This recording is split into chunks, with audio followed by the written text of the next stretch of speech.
My name is PK and welcome to Eggplant. இன்னைக்கு வீடியோல strawberry செடியோட ப்ரொபகேஷன் பத்தி தான் பார்க்க போறோம். இந்த வீடியோ ஸ்ட்ராபெரி செடியை எப்படி வளர்க்கலாம்ன்றத பத்தி கிடையாது. ஸ்ட்ராபெரி செடியில இருந்து நம்ம எப்படி ப்ரொபகேட் பண்ணலாம்ன்றத பத்தி தான். சோ இந்த ப்ரொபகேஷன்ன்றது சில செடிகள்ல நாம அந்த செடியோட கட்டிங்ஸோ இல்ல ரன்னர்ஸோ நம்ம எடுத்து நம்ம நிறைய இண்டிவிஜுவல் செடியை டெவலப் பண்ணலாம். இது நம்ம ரெகுலரா போய் அந்த நர்சரியில ஒரே செடியை திரும்ப வாங்குறதை தவிர்க்கும். ஸ்ட்ராபெரி செடி ஜெனரலா நம்ம நர்சரியிலயோ இல்ல வெளியே எங்கேயாச்சும் வாங்கி நம்ம வீட்டில் வைக்கிறப்போ அதுல இந்த மாதிரி ஒரு ஸ்டெம் ரன்னர் நம்ம பழத்துக்காக இந்த செடியை வளர்க்குறோம்னா அந்த ரன்னர்ஸை கட் பண்ணி அப்புறப்படுத்திடலாம். அப்படி இல்லை நம்ம இதில் ப்ரொபகேஷன் மெத்தடை ஃபாலோ பண்ணணும்னா அந்த ரன்னர்ஸில் அங்கங்கே ஒரு சின்ன இன்டர்வல் கேப்பில் ரூட் நோட் மாதிரி ஃபார்ம் ஆகும். அந்த ரூட் நோட் வச்சு தான் நம்ம புது ஸ்ட்ராபெரி செடியை டெவலப் பண்ண போகிறோம். ஸோ இந்த ப்ராசஸ்க்கு நமக்கு ரெண்டு விஷயம் தேவை. ஒன்று ஒரு சின்ன காட்டன் துணி, ரெண்டாவது ஒரு கயிறு. இந்த சின்ன காட்டன் துணியில் தேங்காய் நார் கழிவும் மண்புழு உரமும் கலந்த ஒரு கலவையை கொஞ்சமாக வச்சுட்டு அந்த ரூட் நோடோட ஷார்ப் பாயிண்ட்டை அந்த தேங்காய் நார் கழிவில் வச்சுட்டு மேலே டைப் பண்ணிவிடுங்க. அண்ட் டைப் பண்ணதுக்கு அப்புறமா அதை தண்ணீரை நல்லா ஊற வச்சு எடுத்துட்டு மறுபடியும் அந்த தொட்டியிலே வச்சிருங்க. இதன் மூலமா அந்த ரன்னர்ஸ்ல இருக்கிற ரூட் நோட்ஸ் வந்து புதுசா ரூட்டை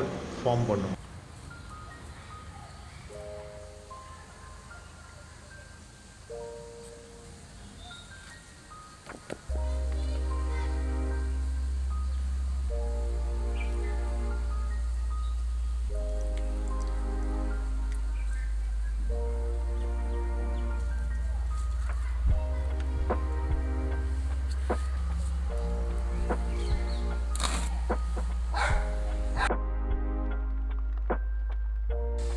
இப்போ 10 நாள் கழிச்சிருக்க அப்டேட் என்னன்றதை பார்க்கலாம்.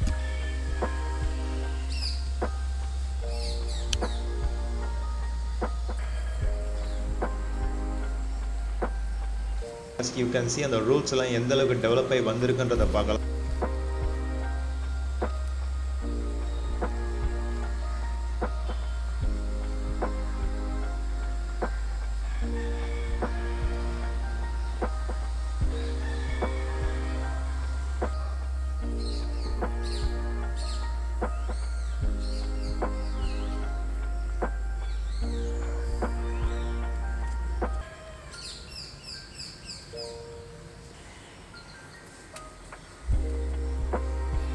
ஒன்ஸ் சேர் வளர்ந்து வந்ததுக்கப்புறமா அந்த ரன்னர்ஸை நீங்கள் தனியாக கட் பண்ணி எடுக்கணும். ஒன்ஸ் நீங்கள் அந்த ரன்னர்ஸை தனியாக கட் பண்ணி எடுத்ததுக்கப்புறமா இந்த ரூட் நோடுன்றது ஒரு இண்டிவிஜுவல் ஸ்ட்ராபெரி பிளான்ட்டாக வளர்ந்து நீங்கள் ஒரு தனியாக ஒரு தொட்டியில் பழச்செடிக்கான ஒரு மண்கலவை நீங்கள் ரெடி பண்ணி அதில் ஃபில் பண்ணிவிட்டு நீங்கள் அதை டிரான்ஸ்பிளான்ட் பண்ணலாம். டிரான்ஸ்பிளான்ட் பண்ணுறப்போ அந்த வேர் பகுதி புதையிற அளவுக்கு மட்டும் டிரான்ஸ்பிளான்ட் பண்ணுங்கள். ரொம்ப ஆழமாக புதைச்சிடக்கூடாது. ப்ராசஸில் ரொம்ப முக்கியமான ஒரு விஷயம், அந்த வேர் நல்லா வளர்ந்ததுக்கு அப்புறமா தான் நீங்கள் அந்த ரன்னர்ஸை கட் பண்ணணும். அதுக்கு முன்னாடியே கட் பண்ணிட்டீங்கன்னா அந்த இண்டிவிஜுவலாக இருக்கக்கூடிய அந்த சின்னதாக இருக்க அந்த செடிக்கு தேவையான நியூட்ரியன் சப்ளையை அந்த ரன்னர்ஸ் மூலமாக தான் அது கிடைக்கும். அது கட் பண்ணிட்டீங்கன்னா அதுக்கப்புறமா சீக்கிரமாக இறந்து போகிறதுக்கான வாய்ப்பு இருக்குது.